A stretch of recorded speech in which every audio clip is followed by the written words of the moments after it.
ये जो चुनाव है पिछले चुनाव की अपेक्षा बहुत ही टक्कर वाला चुनाव बोल सकते हैं। बीच में जो दौर था जब आचार संहिता नहीं लगी थी तो कांग्रेस कहीं ना कहीं बढ़त में थी पूरे प्रदेश में।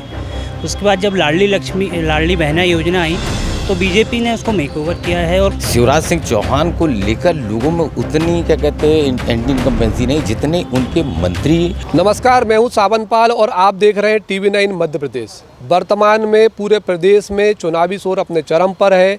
उस लिहाज से छिंदवाड़ा जो पूरे प्रदेश में हाई प्रोफाइल सीट माना जाता है, कारण है यहाँ से मध्य प्रदेश कांग्रेस के अध्यक्ष और पूर्व CM कमलनाथ लगभग पिछले 43 वर्षों से यहाँ पर काबिज है।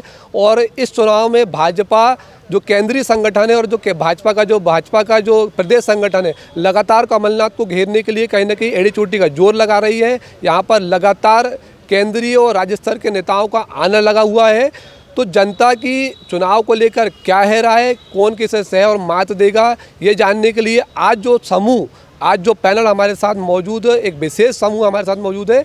वरिष्ठ और अनुभवी पत्रकारों का हमारे साथ एक समूह मौजूद है। वर्मा जी, आप ये बताइए कि वर्तमान परिप्रेक्ष्य क्या है छिंदवाड़ा को लेकर, राजनीति के चुनाव। छिंदवाड़ा की सीट एक जैसा कि कहा जा रहा है एक हाई प्रोफाइल सीट है। यहाँ से पूर्व मुख्यमंत्री और लंबे समय से देश की राजनीति में अपना दखल रखने वाले माननीय कमलनाथ जी यहाँ से चुनाव लड़ रहे हैं, जिनको लेकर ये चुनाव बहुत ही धीर गंभीर हो चुके हैं। विपक्षी दल जो वर्तमान में सत्ता में भी है भाजपा, वो लगातार उनको घेरने का प्रयास कर रही है। इस घेराबंदी को लेकर ही जो चुनावी माहौल बना हुआ है वो बहुत अधिक गरमाया हुआ है। दोनों ही पार्टी अपनी जोर आजमाइश कर रही है। हालांकि सभी का प्रयास है कि वो मतदाताओं को ज़्यादा से ज़्यादा लुभाएं। यही प्रयास अभी शहर में और पूरी विधानसभा में देखने को मिल रहे हैं। आशीष ठाकुर जी, सबसे क्विक मेरा पहला सवाल आपसे ये है, ये पूर्व CM और प्रदेश कांग्रेस अध्यक्ष कमलनाथ का गढ़ है। आप बहुत लंबे समय से पत्रकारिता कर रहे हैं, ये उनका गढ़ छिंदवाड़ा कैसे बना?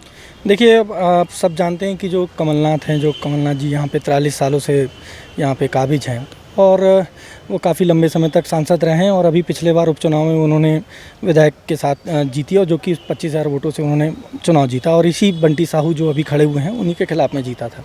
तो एक बहुत बड़ा उनका एक समय काल है। लोगों के बीच में उनका बहुत ज़्यादा छिंदवाड़ा के ज़िले के लोगों के साथ उनका संपर्क है सारी है। लेकिन इसके बावजूद भी आप देखें, ये जो चुनाव में सबसे बड़ी देखने वाली बात आ रही है कि ये जो चुनाव है पिछले चुनाव की अपेक्षा बहुत ही टक्कर वाला चुनाव बोल सकते हैं। कोई भी तरह से किसी भी तरह ना केंद्रीय समिति भाजपा की जो है, जो कि केंद्रीय मंत्रियों को यहाँ पे ला के, जैसे आप देखिए कि स्मृति ईरानी हो, रविशंकर प्रसाद हो, खुद CM कल अभी 2 दिन के लिए आ रहे हैं। तो जिस तरह से ये छिंदवाड़ा जो हाई प्रोफाइल हो गया है, इसको देखते ये जो चुनाव है वो आप देख सकते हैं कि बहुत ही टकराव वाली स्थिति है। कुछ कहना जो है कि एक तरफ एक कद्दावर नेता है और एक ये नया युवा नेता है। अब ये जनता डिसाइड करेगी कि यहाँ पे कौन बाजी मार के लेके जाता है।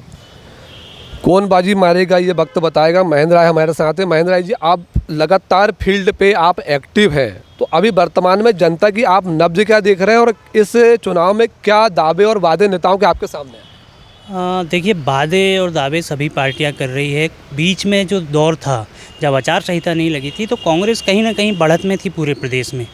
उसके बाद जब लाडली बहना योजना आई तो बीजेपी ने उसको मेकओवर किया है और करीब 50-50 में बीजेपी लगभग आ गई। अगर हम जो निर्णायक वोट बैंक होता है, भाजपा जो है भाजपा की बात करेगा, भाजपा का कार्यकर्ता से आप मिलोगे, सर्वे में जाओगे, वो बीजेपी की बात करेगा, कांग्रेस की बात करेगा।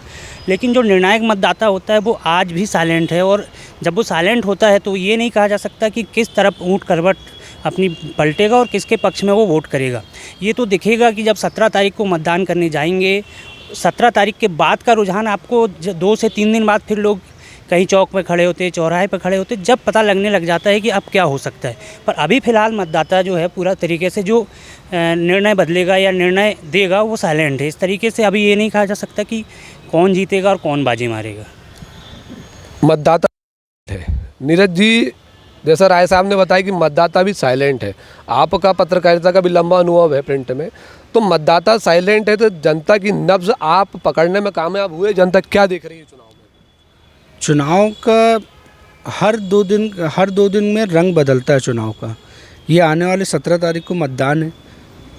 15 तारीख से रुझान कुछ नया आएंगे, नया चेंज होगा। जैसे चुनाव प्रचार थमेगा, रातों रात मतदाताओं का मानसिक संतुलन भी चेंज होता है, मन भी चेंज होता है, क्योंकि पार्टियां जो है घर घर जाके डोर टू डोर प्रचार करने लगती हैं, नेता खुद जाते हैं। इस बार कमलनाथ जी को घेरने के लिए भाजपा ने ज़रूर ये करी कि उनके गढ़ में ही सीएम से लेकर केंद्रीय मंत्री भी आ रहे हैं कि उन्हें कमलनाथ जी को उनके गढ़ में ही घेर के रखा जाए, प्रदेश में वो ध्यान न दे पाएँ। लेकिन फिर भी कमलनाथ जी जो है प्रदेश में तो ध्यान दे ही रहे हैं, छिंदवाड़ा में भी पिछले 5 दिनों से लगातार सभाएं कर रहे हैं, नुक्कड़ सभा कर रहे हैं।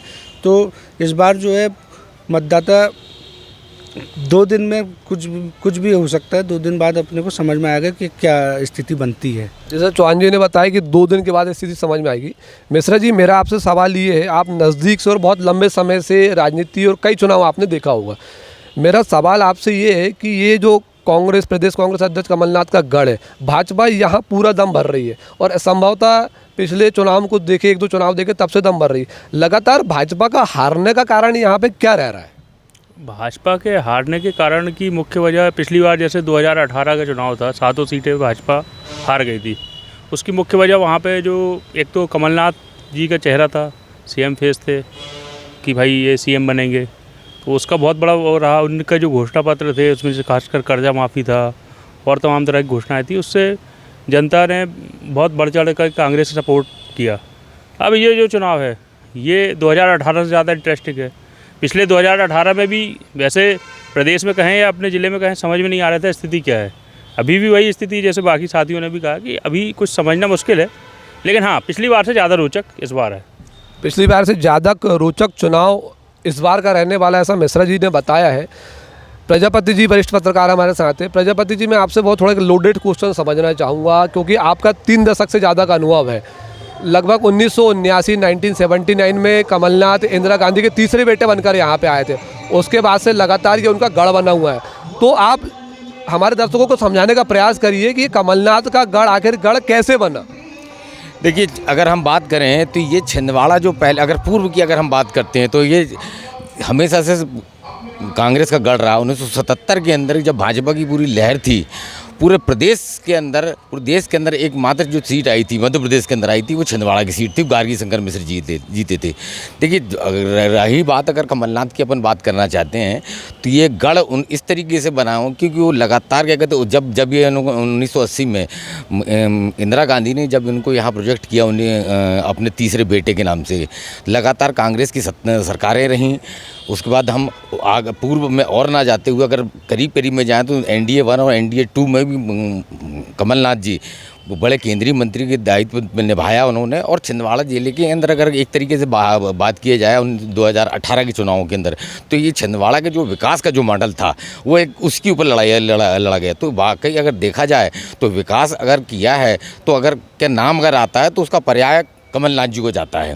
तो इस तरीके से एक लंबी एक यात्रा 40-43 साल की एक बहुत लंबी यात्रा होती है और उसके लगातार उन्होंने अपने जो काम किए हैं, चाहे वो ग्रोथ सेंटर का काम किया है, इस तरीके से उनके जो कामों के आधार पर यह गढ़ उनके नाम से कहलाने लगा। इस बार का जो चुनाव है, पिछले अगर 18 की बात करते हैं तो शिवराज सिंह चौहान का एक लंबा क्या कहते 15 साल का 14 साल का लगभग मुख्यमंत्री का काल रहा। उस समय एंटी इनकम्बेंसी भी थी। तो छिंदवाड़ा जिले का या प्रदेश के अंदर बड़ा इंटरेस्टिंग चुनाव हुआ। एंटी इनकम्बेंसी के साथ साथ कांग्रेस उसमें जीतने में भी सफल रही, मगर ये जो अंतर था भाजपा और कांग्रेस का बहुत सब नेक टू नेक था। मामूली से अंतर की वजह से 1.5 साल के अंदर कमलनाथ सीएम बने और 1.5 साल के बाद क्या कहते कमलनाथ की सरकार गिर गई। इस बार का जो इलेक्शन है तो लोगों के अंदर ये बड़ा इंटरेस्टिंग चुनाव हो गया है। लोगों को एक तो भाजपा के एंटी इनकम्बेंसी सत्ता विरोधी लहर भी है, दूसरा लोगों के अंदर एक ये भी आक्रोश यहाँ देखने को सुनने में मिलता है। लोगों का अपना वक्तव्य होता है या लोगों की मंशा ये है कि इन्होंने 2018 का जो जनमत कांग्रेस को दिया था, किसी तरीके से भाजपा ने उसको लूट लिया है। एक तरीके से लूट कहा जा सकता है उनकी भाषा में, और उन्होंने फिर क्या कहते भारतीय जनता पार्टी की सरकार बन गई।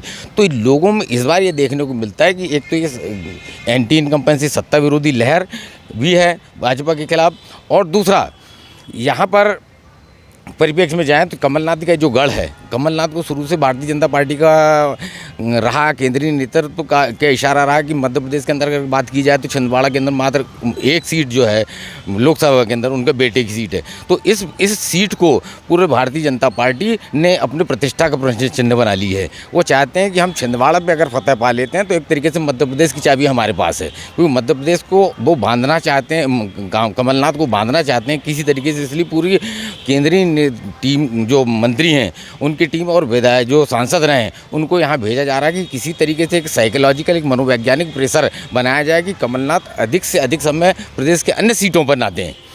उसकी वजह से यहाँ वो अगर उनका जनसंपर्क कम होता है तो उसका फ़ायदा प्रदेश को भारतीय जनता पार्टी को मिलेगा। मगर इस बार पहली बार ये देखने को मिल रहा है कि भारतीय कांग्रेस का गढ़ होने के बावजूद मध्य प्रदेश के अंदर एक तो सीएम फेज भी है कमलनाथ, उसके बावजूद भी पहली बार देखने को मिल रहा है कि कमलनाथ को ये जो चुनाव है वो उनको नुक्कड़ सभाएं लेनी पड़ रही हैं। तो मामला ये है कि जोर यानी लड़ाई बाकायदा नेक टू नेक जा रही है। लड़ाई नेट टू नेट जा रही है। इसमें भी हमने पूरी बात जो हमारे साथ वरिष्ठ और अनुभवी पत्रकार हैं उनसे हमने बात की है। अब हम बात करेंगे जो छिंदवाड़ा ज़िला है, अभी हम इस पे बात करेंगे। हमारे इस सेशन पे हम छिंदवाड़ा ज़िले की 7 विधानसभा पे बात करेंगे। यहाँ की क्या परेशानियाँ हैं, क्या समस्याएं हैं, क्या दावे हैं, नेताओं के क्या वादे हैं और वो उसमें कितने खरे उतर रहे हैं, यहाँ के लोकल प्रत्याशियों पे भी हम बात करेंगे। इसके बाद अगले सेशन में हम प्रदेश में सरकार किसकी बनेगी, कैसी बनेगी, क्यों बनेगी, हम जो हमारे साथ वरिष्ठ पैनल मौजूद है पत्रकारों का, उनके अनुभव को हम साझा करेंगे। कुल मिला के मैं बोलूँ कि हम चुनावी मंथन करेंगे। चुनावी मंथन से क्या कुछ निकल के आता है दर्शकों से जरूर। तो मैं पुनः एक बार जाना चाहूँगा संदीप वर्मा जी के पास। वर्मा जी, हम अभी सिर्फ छिंदवाड़ा ज़िले की बात करते हैं विशेष। छिंदवाड़ा ज़िले में 7 विधानसभा हैं। 7 विधानसभा में अब चुनाव में बहुत कम समय बचा मतदान में। 7 विधानसभा में कांग्रेस और भाजपा को लेकर आप कहाँ नेट टू नेट फाइट देखते हैं, कहाँ आसानी है या कहाँ त्रिकोणीय मुकाबला आप देख रहे हैं? देखिए, विषय तो बहुत सारे हैं ज़िले में, क्योंकि ज़िला ही हमारा मध्य प्रदेश का सबसे बड़ा ज़िला रहा है। लगभग 11,500 स्क्वायर किलोमीटर का छिंदवाड़ा ज़िला है। बहुत बड़ी 7 विधानसभा क्षेत्र हैं। यहाँ पर कृषि आधारित क्षेत्र भी है, चौरई अमरवाड़ा जैसे, आदिवासी अंचल भी है, जुन्नार दो पांडुरना जैसे, संतरांचल भी है, कोयलांचल भी है। तो यहाँ पे जो विषय हैं सभी विधानसभाओं के अपने अपने स्थानीय विषय हैं। सौसर पांडुरना का जो विषय है अभी वर्तमान में बना ही हुआ है नया ज़िला बनाने को लेके, जिसमें लगता है कि कहीं ना कहीं प्रदेश सरकार बाजी मार गई है। उन्होंने काफ़ी लंबे समय से चली आ रही ज़िले की मांग को पूरा किया है, जिससे लगता है कि सौसर और पांडुरना, सौसर में कुछ असंतोष है कि उन्हें ज़िले में शामिल नहीं होना है, लेकिन पांडुरना की जनता इस समय खुश नज़र आ रही है नए ज़िले के साथ में।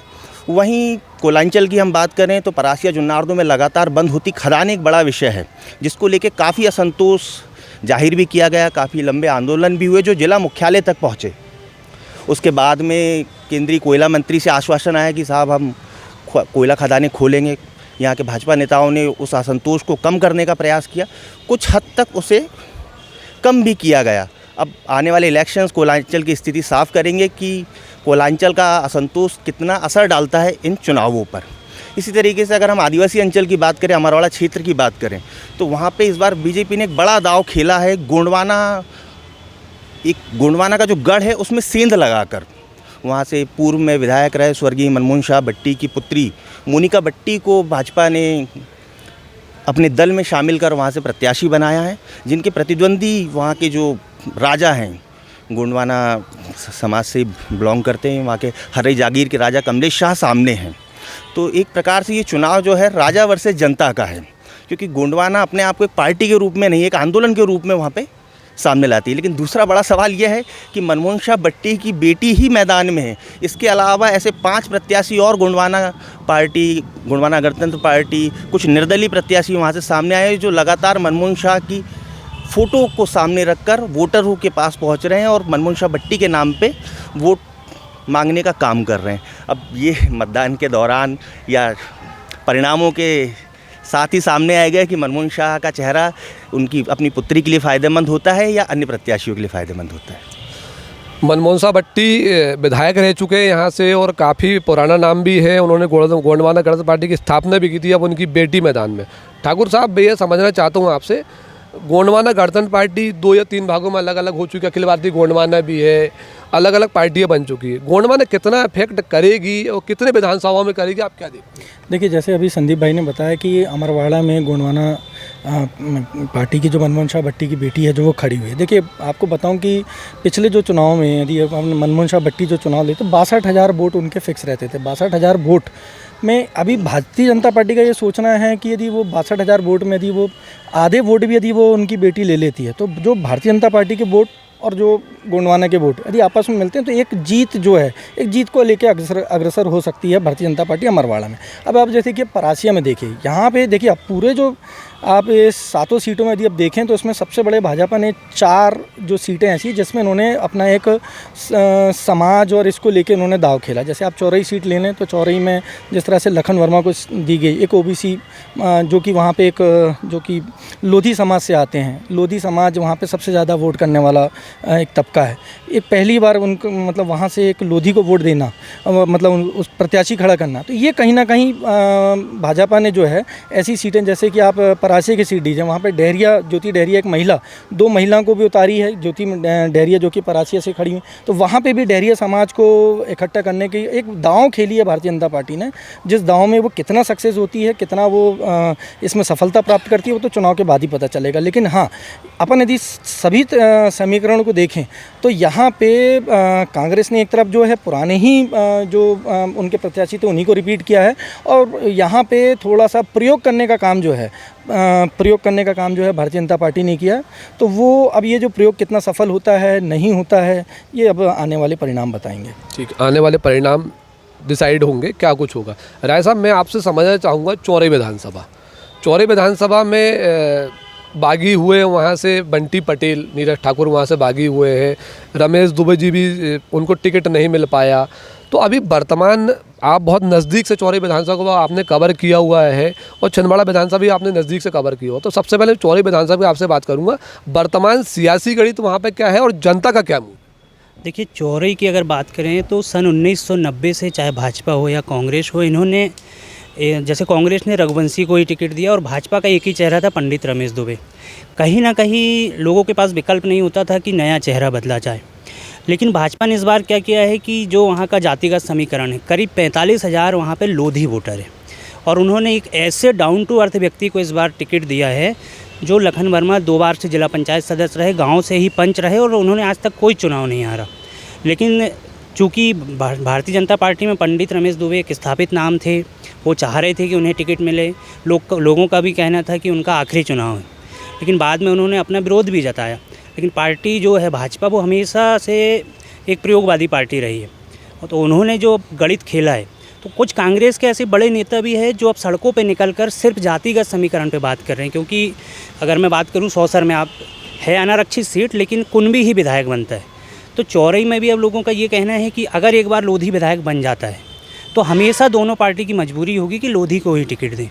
अगर नहीं मिलता है, इस बार मान लो अगर लखन वर्मा कहीं चुनाव नहीं जीतते हैं, तो लोधियों का या जो सामाजिक लोगों का ये कहना है कि फिर हमारे समाज को कोई टिकट नहीं देगा, तो उनके लिए करो या मरो की स्थिति है। तो इस तरीके से भाजपा कहीं ना कहीं अभी जीत दर्ज करते हुए दिखाई दे रही। लेकिन अगर बात करें वहीं कांग्रेस की, तो सुजीत मास साहब जो हैं, उनके पिताजी भी विधायक रहे मेर सिंह जी, ये बहुत ही सुलझे और अच्छे व्यक्ति हैं और बड़े सज्जन व्यक्ति हैं। लेकिन दिक्कत ये रही 5 साल की, उन्होंने कभी किसी का भला नहीं किया है तो बुरा भी नहीं किया, तो कहीं ना कहीं उनके ही कार्यकर्ता उनसे नाखुश थे। इस बार टिकट की मांग खुद बंटी पटेल कर रहे थे, वो भी रघुवंशी चेहरा थे, युवा चेहरा थे। बंटी पटेल के बारे में आपको बता दूं कि बीच में उन्होंने एक किसान आंदोलन किया था और एसडीएम साहब के मुँह में काली पोती थी और रासुका भी लगाया गया था। बाद में रासुका के बाद में उनका रासुका तो हट गया, लेकिन उन्होंने कमलनाथ जी से टिकट की मांग करी। कमलनाथ जी ने शायद उनको नहीं दिया, या क्यों नहीं दिया वो उनका व्यक्तिगत मामला हो सकता है, लेकिन उन्होंने फिर से मैदान में आने की सोचा। अब युवा चेहरा है। अब इसमें 2 चीज़ें अपन चौरई में समझ सकते हैं। लखन वर्मा, जिन्हें लखन पटेल कहा जाता है, और बंटी पटेल, ये चांद क्षेत्र से आते हैं। चांद और बिछुआ भाजपा का गढ़ कहा जाता है। अगर बंटी पटेल वहाँ पे लड़ते हैं और अगर वोट काटते हैं तो भाजपा का अपना वोट बैंक वहाँ से जाएगा। लेकिन 2 ही लोग एक तरफ के हैं और उनका ये कहना है कि बिछुआ क्षेत्र से विधायक होना चाहिए तो हमारा विकास होगा। तो कहीं ना कहीं ये प्लस सुजीत मास साहब के लिए जा सकता है, लेकिन जहाँ सबसे बड़ा फैक्टर लोधीवाद का आ रहा है वो कांग्रेस के लिए काफ़ी घातक साबित हो सकता है। इसके अलावा अगर हम छिंदवाड़ा विधानसभा की बात करें तो आपने छिंदवाड़ा विधानसभा को अभी चुनाव के समय बहुत अच्छे से कवर भी किया है और कुछ ऐसी समस्याएं भी आपने जनता की देखी है कि जो संभवतः 43 साल के छिंदवाड़ा विकास मॉडल में ये समस्याएं होनी चाहिए नहीं होनी चाहिए तो जनता तय करेगी, लेकिन क्या कुछ आपने देखा छिंदवाड़ा विधानसभा में? देखिए, छिंदवाड़ा विधानसभा की बात करें तो यहाँ पर पहले क्या होता था कि कमलनाथ जी अपना चुनाव लड़ते थे, वो कांग्रेस का चुनाव नहीं लड़ते थे। 2018 के बाद से जब वो प्रदेश अध्यक्ष बने तो उन्होंने कांग्रेस के लिए काम करना शुरू किया। 2018 के बाद जब उनका यहाँ पे सीएम फेस तो नहीं थे, लेकिन सभी लोगों ने वोट उनको सीएम बनाने के लिए मांगा। फिर उन्होंने चुनाव शुरू किया, तो हालांकि उस समय दीपक सक्सेना जी और बीजेपी के चंद्रभान लड़े थे, वो हार गए। उपचुनाव में फिर बंटी जो साहू युवा प्रत्याशी हैं, उन्होंने काफ़ी अच्छा चुनाव लड़ा और वो हारे 25,000 वोटों से। उम्मीद लोगों को थी कि 50,000 60,000 वोटों से वो चुनाव हारेंगे, लेकिन उसके उलट परिणाम आए। फिर से वही दो चेहरे हैं, लेकिन आपको ये समझना होगा कि कमलनाथ जी उस समय सीएम थे। सीएम रहते अगर कोई 25,000 का मार्जिन है तो मुझे नहीं लगता कि ये काफ़ी बड़ा मार्जिन है। उसके बाद लगातार बंटी साहू ने छिंदवाड़ा में काम किया है। कमलनाथ जी का भी दावा है कि उन्होंने विकास बहुत किया है। अगर विकास की बात की जाए तो मैं आज ही यहाँ से 3 किलोमीटर गाँव खैरवाड़ा है, मैं एक स्टोरी करके आया हूँ। उस गांव में सड़क नहीं है। 35 साल पहले वहाँ पे गिट्टे डले थे और उन गांव के लोगों ने पूरा रोड नहीं तो वोट नहीं का बहिष्कार किया। उन्होंने ये बताया कि नाना भाऊ मोहन मंत्री रहते हुए आए, कमलनाथ जी सीएम रहते हुए आए, सांसद रहते हुए नकुल नाथ जी आए, सभी ने ये किया, लेकिन काम किसी ने नहीं किया। 35 सालों से वो सड़क के लिए। अब गाँव में क्या चीज़ चाहिए? एक स्वास्थ्य, शिक्षा, ये 2 महत्वपूर्ण चीज़ें होती है। अब मैं अपने गाँव की बात बताता हूँ। मैं पैदा नहीं हुआ था तब से कमलनाथ जी सांसद थे। 18 साल से मुख्यमंत्री शिवराज सिंह चौहान है। पहले भी मुझे पढ़ने के लिए शहर आना पड़ा, इलाज करवाने के लिए शहर आना पड़ता था। आज भी मुझे अपने बच्चों को पढ़ाने के लिए शहर आना पड़ रहा है, इलाज कराने के लिए भी आना पड़ रहा है। हाँ, बदलाव इतना हुआ है कि जब पीएम अटल जी बने थे तो प्रधानमंत्री ग्रामीण सड़क योजना से सिर्फ एक सड़क बनी है। क्योंकि आज मेरा भतीजा 14 साल का, वो आज भी बोलता है कि जब से सरकार बीजेपी की है मैं पैदा हुआ हूँ, छिंदवाड़ा में कोई बदलाव नहीं हुआ, आप एक बदलाव बताइए। तो मैं अगर उससे बात करूँ तो क्या बताऊँगा? तो विकास का ये मॉडल जो 18 साल में ना तो भाजपा ने किया है, वो मुझे नहीं लगता कि कमलनाथ जी ने किया है। शहर में किया होगा, लेकिन ग्रामीण हालात, अगर मुझे लगता है अटल जी की अगर पीएम सड़क नहीं आती तो आज भी हम पैदल ही चौराहे आते। अगर इसको हम शुद्ध भाषा में या समझना चाहें जनता की भाषा में, तो क्या हम इसको इस भाषा में समझे कि शहर का तो विकास हुआ है और ग्रामीण अभी भी विकास की आस में? देखिए, 3 चीज़ गाँव वालों को आज भी 3 चीज़ चाहिए: रोजगार, शिक्षा और अच्छी स्वास्थ्य सुविधा। अगर आज भी स्वास्थ्य सुविधाओं के लिए बाहर आना पड़ रहा है, गांव में अगर स्वास्थ्य के अभाव में लोगों की मौत हो जा रही है, डिलीवरी नहीं हो पा रही है, स्कूल में शिक्षक नहीं है, पढ़ाई नहीं हो रही है, तो फिर मुझे नहीं लगता कि विकास हुआ है। विकास हुआ है या नहीं हुआ है जनता बखूबी जानती है, वो अपना फैसला भी 17 को सुनाएगी। नीरज जी, मैं आपसे ये समझना चाहता हूँ कि जैसा महेंद्र राय ने बताया कि शहरों का विकास तो नेता कर लिए, ग्रामीण जनता आज भी कहीं ना कहीं विकास से अछूती है। बहुत सारी योजनाएं हैं। मैं खासतौर पे आपसे उन योजनाओं के बारे में समझना चाहूँगा कि जिस तरीके की जो फ्री की योजनाएं, अगर जनता से विपक्ष आरोप लगाता है सरकार के ऊपर, हर जगह का आरोप लगाता है कि ये फ्री की योजनाएं क्यों दी जा रही, क्यों ना इनके हाथ में रोजगार दिया जाए। तो इन जो रेवड़ी बांटने वाली योजनाएं या फ्री की योजनाएं जो विपक्ष बोलता है, हम नहीं बोल रहे, तो इनको आप कैसे देखते हैं? इन चुनाव में इनका क्या इफेक्ट रहेगा? जो फ्री की योजना है, इससे लोग पंगु होते जा रहे हैं। देखा जाए तो लोग, लेबर, आज के समय में लेबर नहीं मिल रही है, ठेकेदारों को काम करने घर पे जो है कर्मचारी नहीं मिल पा रहे हैं। तो फ्री की योजनाओं से जो है सरकार पे आर्थिक रूप से फर्क तो पड़ ही रहा है, भार तो आ ही रहा है। कर्मचारियों को वेतन समय पे नहीं हो रहा है। 3 महीने हो गए हैं आबकारी विभाग में कर्मचारियों को वेतन नहीं हुआ है इस बार। और भी विभागों में ऐसे ही बजट की समस्या बनी हुई है कि डेवलपमेंट के लिए बजट नहीं आ पा रहा है। लाडली बहना योजना ज़रूर लागू की गई है, लेकिन लाडली बहना योजना लागू करने के पहले ये हुआ था कि जितना भी जो फंड था ज़िले के अंदर, जो फंड था निर्माण कार्यों से लेकर अन्य जो इस तरह के फंड जो हैं शासन ने वापस बुला लिया था, वित्त विभाग ने वापस बुला लिया था। तो उसके बाद से जो है पिछले 6 महीने से ठेकेदार घूम रहे हैं यहाँ पे बजट के अभाव में। ठेकेदार से लेकर अधिकारी भी जो है उनको पेमेंट नहीं कर पा रहे हैं ठेकेदारों को। तो फ्री की योजना से जहाँ लेबर क्लास को दिक्कत है तो वहीं ठेकेदारों को भी दिक्कत है। साथ ही देश और प्रदेश की आर्थिक गतिविधियाँ भी कमज़ोर होती हैं। फ्री की योजनाओं से देश और आर्थिक गतिविधियां ज़रूर कमज़ोर होती है। मिश्रा जी, मैं आपसे ये समझना चाहूँगा, लगातार आप कवर भी कर रहे हैं, हम सिर्फ आपसे छिंदवाड़ा ज़िले की 7 सीटों के बारे में ही समझना चाहेंगे। किन सीटों में नेट टू नेट कांग्रेस और भाजपा की फाइट है और कहाँ पे त्रिकोणीय है, या कहाँ पे आप किसी और अन्य व्यक्ति को मजबूत पाते हैं? 7 विधानसभा के बारे में आप संक्षेप में बताइए। आपने पूछा त्रिकोणीय और नेक टू नेक, तो सबसे बड़ी बात तो चौरई जो है वो त्रिकोणीय हो चुकी है। वहाँ पे बंटी पटेल जो निर्दलीय हैं, कांग्रेस से भागे हुए हैं, वो अच्छा खासा उन्होंने भी अपना कैंपेन कर रखा है, उनके साथ बड़ी टीम है। तो वहाँ एक त्रिकोणीय मुकाबला है, तो वहाँ जीत हार को लेके कोई भी यानी संभावना अभी इस समय जताना मुश्किल है, क्योंकि मध्य प्रदेश अधिकतर बाईपोलर रहा है। तो त्रिकोणी में किसी भी चीज़ को गैस करना बड़ा मुश्किल होता है कि कौन किस तरफ जाएगा। अब आप बात करें छिंदवाड़ा की, तो छिंदवाड़ा में जाहिर सी बात है कि एक जगह बहुत ज़्यादा अनुभवी नेता हैं, बड़े नेता हैं, सीनियर नेता हैं। वहीं जो युवा नेता है उनको टिकट दी गई है, उनके जोश को भी आप कम नहीं आंक सकते। तो यहाँ भी अच्छा मुकाबला हो रहा है, रिजल्ट जो भी हो, लेकिन मुकाबला अच्छा है। इसके बाद आप आइए अमरवाड़ा में थोड़ा सा भाजपा ऐसा लगता है कि जैसे बिखरी हुई है। मतलब गोंडवाना के वोट पे तो वो आश्रित हैं, लेकिन भाजपा जो प्रॉपर है वो उनका उतना साथ मिलता दिख नहीं रहा है। और इसके बाद आप आइए परासिया जुन्नार देव, ये जो है ये क्षेत्र जो है ये आदिवासी हैं, तो यहाँ आदिवासी वोट बहुत महत्वपूर्ण निर्णायक करेंगे, खासकर जुन्नार देव में। सौंसर पांडुना नए ज़िले बने हैं, तो वहाँ पे एक नए ज़िले का उत्साह है, लेकिन उसमें भी समस्या एक है कि पांडुना में तो खुशी है, लेकिन सौंसर में नाराज़गी है। जबकि सौंसर के जो नेता हैं, नाना भाव मोड़, वो बहुत सीनियर नेता हैं, बड़े नेता हैं, लगातार जीतते रहे हैं, तो उनको भी आप अनदेखा नहीं कर सकते। तो इसलिए अभी आज वर्तमान परिदृश्य में अपन ये कहना मुश्किल है कि, लेकिन हाँ ये है कि नेक टू नेक मुकाबला सभी सीटों में, नेट टू नेट मुकाबला है सभी सीटों में। और इसके अलावा एक चौरई एक ऐसी विधानसभा है जहाँ पे लगभग त्रिकोणीय मुकाबला।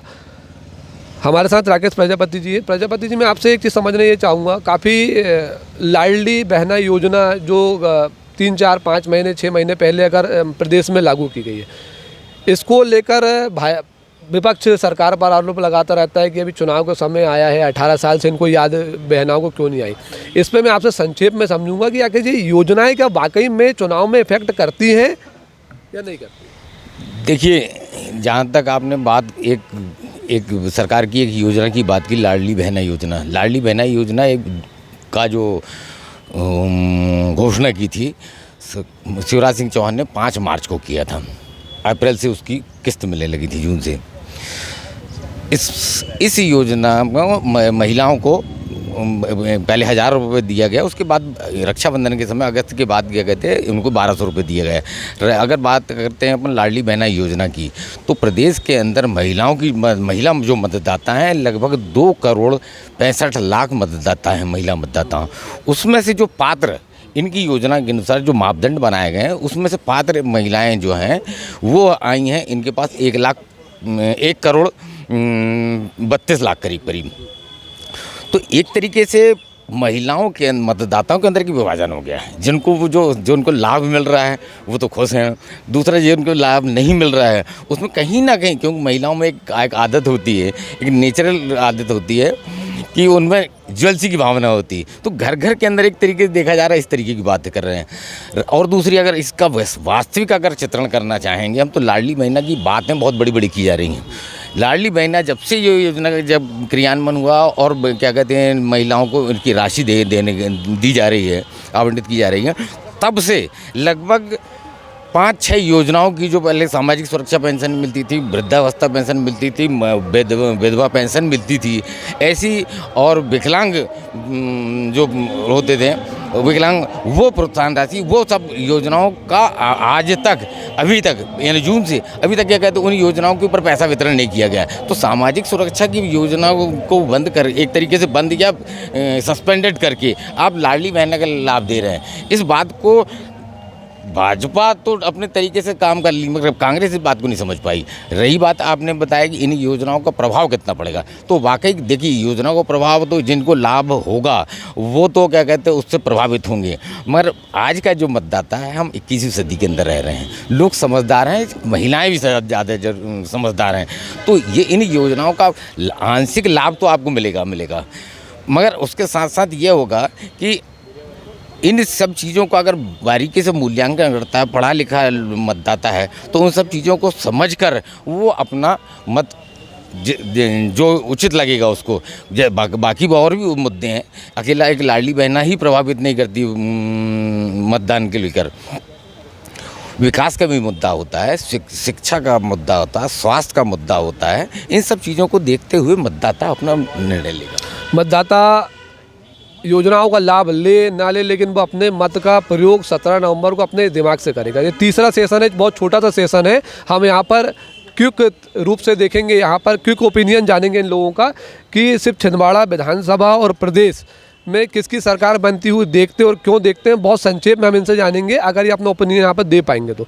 संदीप जी, मैं छिंदवाड़ा विधानसभा के बारे में जानना चाहता हूँ आपसे, आपने कोई आकलन लगाया या आपने कोई ग्राउंड रिपोर्ट के आधार पर देखा है कि आपका क्या है कांग्रेस भाजपा को लेकर, कितनी 7 सीटों में कितनी देखते हैं? मैं ज़मीनी स्तर की बात करना चाहूँगा। यहाँ पे जो चुनाव लड़े जा रहे हैं कमलनाथ वर्सेस भाजपा का है, क्योंकि भाजपा प्रत्याशी जो विवेक बंटी साहू जी हैं, वे अपने आप को प्रत्याशी नहीं मानते, वे मोदी के प्रतिनिधि के रूप में यहाँ पे चुनाव लड़ रहे हैं। सबसे महत्वपूर्ण बात यह है कि यहाँ पे चुनाव भाजपा का कोई प्रत्याशी नहीं लड़ रहा है, सीधे मुख्यमंत्री शिवराज सिंह चौहान और प्रधानमंत्री माननीय नरेंद्र मोदी जी के नाम पर यहाँ पे इलेक्शन लड़ा जा रहा है। वहीं माननीय कमलनाथ जी जो पूर्व मुख्यमंत्री रहे, वे पिछले 43 सालों में किए गए अपने विकास के नाम पर यहाँ पे इलेक्शन लड़ रहे हैं। अपने अपने विषय हैं, कुछ चीज़ें कमलनाथ जी ने बहुत अच्छी करी है, इसे इस बात से नकारा नहीं जा सकता कि छिंदवाड़ा में आप कांग्रेस भाजपा की क्या स्थिति देखते हैं 7 विधानसभा में? 7 विधानसभा की अपन ओपिनियन बात करें तो यहाँ पे लगभग नेक टू नेक फाइट है कांग्रेस और बीजेपी के बीच में। ऐसा नहीं कहा जा सकता कि पिछले बार की तरह ही 7 की 7 सीटें कांग्रेस जीतती नज़र आ रही है। यहाँ पे कुछ सुधार, जो पिछले बार जो कुछ गलतियां भाजपा से हुई है, इस बार उसको कवर अप करते हुए भाजपा भी कड़ी टक्कर देती हुई यहाँ पे नज़र आ रही है। चलिए, वर्मा जी ने एग्जैक्ट फिगर तो नहीं दिया, नेट टू नेट फाइट देख रही है। प्रदेश में क्या देख रहा है सरकार? प्रदेश की सरकार जो है वो योजनाओं पर है। जिस तरीके से मुख्यमंत्री की जो वर्तमान में लाडली लक्ष्मी योजना बहुत पॉपुलर हुई है, वहीं उसकी टक्कर में माननीय कमलनाथ जी ने नारी शक्ति योजना का, नारी सम्मान योजना की जो घोषणा की है, इन्हीं योजनाओं के आधार पर ये तो जनता जनार्दन। चलिए, एग्जैक्ट इन्होंने फिगर नहीं दिया है। आप छिंदवाड़ा में क्या देखते हैं, कांग्रेस भाजपा क्या स्थिति रहेगी और प्रदेश में सरकार? संक्षेप में बताइए। देखिए, पिछले बार जैसे 7-0 हुआ था और उस समय की बात थी कि कमलनाथ जी को मुख्यमंत्री बनाना, इसको लेकर सबने एक तरफा वोट किए थे कमलनाथ को। इस बार भी स्थिति कमोवेश ऐसी होने की संभावना तो है, लेकिन 2 सीटें ऐसी हैं जिसमें मुझे लगता है कि इन 2 सीटों में कांग्रेस को नुकसान उठाना हो सकता है। 5-2 हो सकता है, वो 2 मतलब 5-2 अपना इन्होंने ओपन दिया। सरकार का देखते हैं आप? सरकार भी देखिए, अभी तो पूर्णतः लाडली लक्ष्मी योजना कितना ज़्यादा कारगर होती है, देखिए कारगर तो है, वो कितना कारगर करती हैं महिलाएं, इसके प्रति कितना मतलब मतलब भाजपा को कितना सपोर्ट करती है, ये देखना पड़ेगा। बाकी अभी भी स्थिति जो है, जो कि बाकी सारी देखिए ओपिनियन पोल आप देख ही रहे हैं, सारे ओपिनियन, कोई भी स्पष्ट रूप से ओपिनियन पोल बोल नहीं पा रहा, तो यहाँ पे स्पष्ट वाली स्थिति नहीं नज़र आ रही है। टक्कर है, टक्कर में कौन बाजी में मार के ले जाए कह नहीं सकते। ठाकुर साहब ने 5-2 बताया, छिंदवाड़ा का स्थिति बताया और सरकार बोला है कि योजनाओं का जो भी होगा देखा जाएगा। राय साहब, आप क्या मानते हैं छिंदवाड़ा की जिले की स्थिति और प्रदेश? देखिए, 2018 में जो बहुमत आया था वो किसी का पूर्ण बहुमत नहीं था। पहले कांग्रेस ने जोड़ तोड़ की सरकार बनाई, बाद में बीजेपी ने उसे जोड़ तोड़ के गिरा के सरकार बना ली। तो ये नहीं कह सकते कि 2018 में किसी को स्पष्ट बहुमत दिया था। लेकिन शिवराज सिंह चौहान की लोकप्रियता के चलते पिछले 18 सालों से मध्य प्रदेश में वो राज कर रहे हैं। पिछले 15 महीनों के कमलनाथ जी का भी कार्यकाल जनता ने देख लिया है। जनता बाखूबी जानती है कि कौन कितना अच्छा काम कर रहा है। तो जो साइलेंट वोटर मैंने कहा था, जो निर्णायक मतदाता होता है, वो 17 को ही बताएगा कि वो 15 महीने इनके भारी पड़ रहे हैं या शिवराज सिंह के 18 साल भारी पड़ेंगे। चलिए, 18 साल वर्सेस 15 महीने, ये बोलकर राय साहब ने अपनी बात खत्म की। नीरज जी, आप क्या देखते हैं छिंदवाड़ा में और प्रदेश में, दोनों में संक्षेप में बताइए। प्रदेश में कमलनाथ जी के जैसे वचन पत्र जो था कांग्रेस का, पुरानी पेंशन योजना जो लागू करने की एक बात इन्होंने की है, वो बड़ा कांग्रेस के लिए इफेक्टेड है। लाडली बहना योजना जरूर भाजपा को मैदान में फिर से चुनावी मुकाबले में फिर से ला के खड़ा कर दी है। चुनाव में भाजपा टक्कर देने लगी है, 50-50 का माहौल आ चुका है। लेकिन पुरानी पेंशन योजना और नारी सम्मान योजना, किसानों के लिए जो बिजली माफ़ और इस टाइप की जो वचन पत्र, लोक लुभावने वचन जो दिए गए, ये भी इफेक्ट कर रहे हैं कांग्रेस के लिए। तो मेरे हिसाब से प्रदेश में तो 50-50 मामला आ चुका है। छिंदवाड़ा कैसे देखते हैं? छिंदवाड़ा में चौरी विधानसभा को लेकर थोड़ा सा कुछ भी हो सकता है, क्योंकि वहाँ पे त्रिकोणीय मुकाबला है। सौंसर में इस बार जो है पांडुरमा जिला जो बना है, लेकिन सौंसर जिले बनाने की मांग को लेकर बहुत तेज़ी से आंदोलन जिले तक आंदोलन हुआ था। प्रदेश में भी ये आंदोलन उठा हुआ है कि सौंसर को जिला बनाया जाए, तो सौंसर में भी थोड़ा सा इफेक्टेड होगा। मिश्रा जी, आप छिंदवाड़ा की और प्रदेश की स्थिति कैसी आप भांप रहे हैं? अगर आपने भांपा है तो जनता को जरूर बताइए।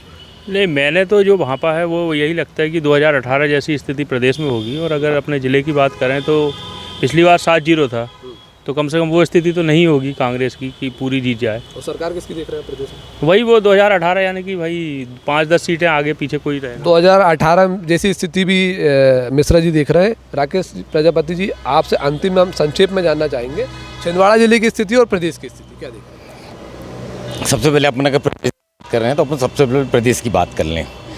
प्रदेश के भारतीय जनता पार्टी और शिवराज सिंह चौहान जी की एक लंबी सरकार, लगभग 18 साल उन्होंने सरकार पर राज किया, तो एक एंटी इनकम्पेंसी सत्ता विरोधी लहर देखी जा रही है। इससे नकार नहीं सकते हैं आप। इस सत्ता विरोधी लहर को, जैसे हमारे पूर्व के वक्ताओं ने, साथियों ने बोला कि लाडली बहना योजना ने फिलअप करने का काम किए। सत्ता विरोधी लहर दिख रही है, एक लंबा समय होता है, इसलिए लोग हेट करते हैं। मगर मैं ये बताना चाहूँगा कि जो लहर भी है उसमें लोगों के अलग अलग ओपिनियन हैं।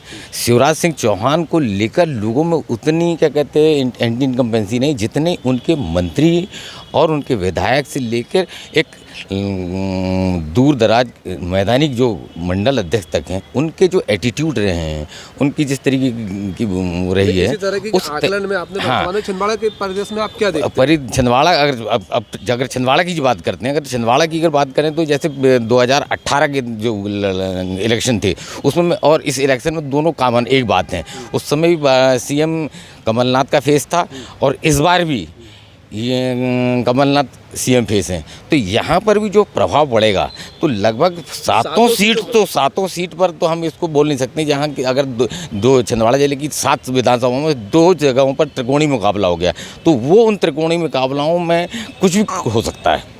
प्रदेश में किसी सरकार, प्रदेश के अंदर सत्ता विरोधी लहर, जैसे हमारे और भी साथियों से बात होती है प्रदेश के जर्नलिस्टों से, तो सत्ता विरोधी लहर तो है, मगर उतना भी नहीं कि एक तरफा माहौल जाए। चलिए, ये थे हमारे साथ जिले के अनुभवी और वरिष्ठ पत्रकार, जिनके साथ आज हमने चुनावी मंथन किया है। लेकिन जनता का क्या मूड है, जनता किसे आशीर्वाद देगी या किसे नकार देगी, ये तो तय होगा आने वाले 17 नवंबर को, जब वो अपना मतदान करेंगे, और आगामी 3 दिसंबर को जब मतगणना के पश्चात रिजल्ट हमारे साथ आएगा। इस चुनावी मंथन में क्या कुछ आपने देखा, क्या कुछ आपको अच्छा लगा, कमेंट बॉक्स में आप इसे ज़रूर बताएं। TV9 मध्य प्रदेश के लिए छिंदवाड़ा से मैं सावन पाल।